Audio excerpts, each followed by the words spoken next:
I'm going to show you real quickly how to install the MaxxAir II vent, louver vent on your RV. I've installed a couple of them up front here. It's not too bad, pretty easy. These are the tools you're going to need. You're going to need a, you don't necessarily need this guy, but you need a adjustable, a Phillips head cutter, pencil, and a drill with a 3/16 inch bit. Hardware comes mounted, zip tied to the back of the louver. Just cut them off.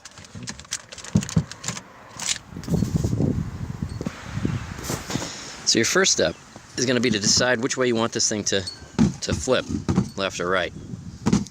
And once you get that figured out, you're going to mount these brackets on the hinge side. Quite simply,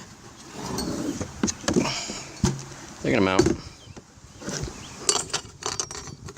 like this, upside down and in, with these little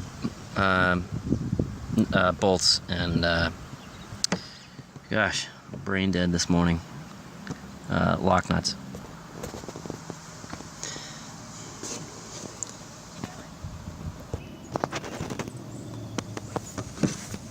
Finish tightening these with the adjustable wrench and the Phillips head.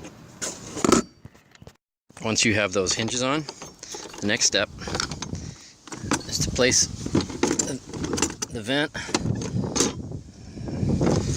the louvered vent, over your vent. Line it up on this side, and you're going to make pencil marks in these center holes right here and over here. Make pencil marks so that you know where to drill.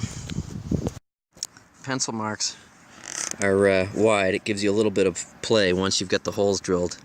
Lets you slightly adjust the position of the hinges on the side of the vent. So now we're going to take our 3/16 inch bit and drill.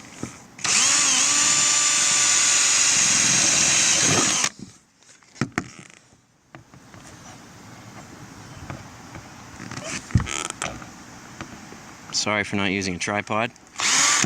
Oop. I'm gonna pause. You get the idea. Now with the holes drilled out, you're gonna line up the hinge. And you're gonna take one of these small screws, put it through the center hole. Now you got these screws just sitting there holding it. Now you have to put in the fender washer, the lock washer, and the nut on the inside of each one of them. So for that, I got to go back inside and open up this vent. When you're putting these washers on, right here, be very careful not to drop them down that crack. If you do, it's not that bad, but you got to go inside and take the bottom part of the vent out to get those pieces back.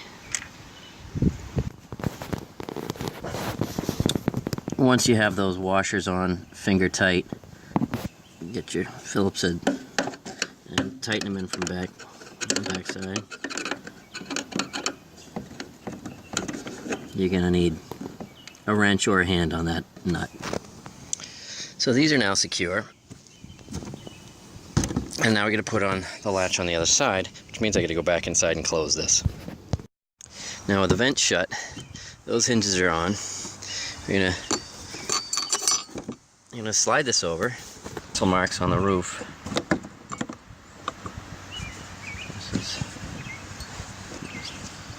See, the silicone is causing a little bit of an issue here. Anyway, but primarily what you're marking here is kind of, where they line up this way. Not this way. So with your pencil marks here, you just line this up, and you're going to put another pencil mark right inside of there. And the same thing on this side. Look, I got a problem here. I got way too way too much sealant here. I might have to cut this back. We'll see how it goes. Anyway, for measurement wise, it's going to be right in here. So something else I'm going to do here. So you can see it sits up on top of the sealant really high. So I'm going to take the pliers and I'm going to bend this down a little bit, just so I get this mount a little bit closer to the bottom. Over here I've got a problem. This is just too fat. I might have to cut it back. I'm going to mount the mount and then see what happens. So as it turns out, because the rear one was so much higher, bending down the front one was not a good idea. So I pulled that back up a bit, but the same thing seems to work okay. Just position it, take your pins, slide them through. It's actually not bad on the back. It's probably worse on the front.